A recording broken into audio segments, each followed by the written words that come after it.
புதுக்கோட்டை அருகே தீயணைப்பு நிலைய கட்டட அடிக்கல் நாட்டு விழாவில் ஒப்பந்ததாரரை ஆபாசமாக பேசி அறிவாளால் தாக்க முயன்ற திமுக முன்னாள் எம்எல்ஏவின் செயல் அதிர்ச்சியை ஏற்படுத்தியுள்ளது. புதுக்கோட்டை மாவட்டம் ஆவடையார் கோவிலில் 2,59,00,000 ரூபாய் மதிப்பீட்டில் கட்டப்பட்டுள்ள தீயணைப்பு நிலையத்தின் அடிக்கல் நாட்டு விழா நடைபெற்றது.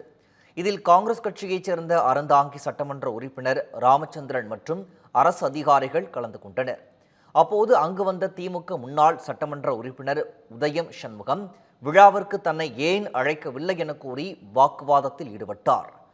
தொடர்ந்து அங்கிருந்த கட்டட ஒப்பந்ததாரரை தகாத வார்த்தைகளால் பேசிய உதயம் சண்முகம் அங்கு தேங்காய் வெட்ட வைத்திருந்த அரிவாளை கொண்டு ஒப்பந்ததாரரை தாக்க முயன்றார்.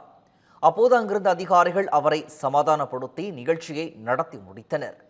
இந்த நிலையில் இந்த சம்பவம் தொடர்பான வீடியோ வெளியாகி அதிர்ச்சியை ஏற்படுத்தியுள்ளது.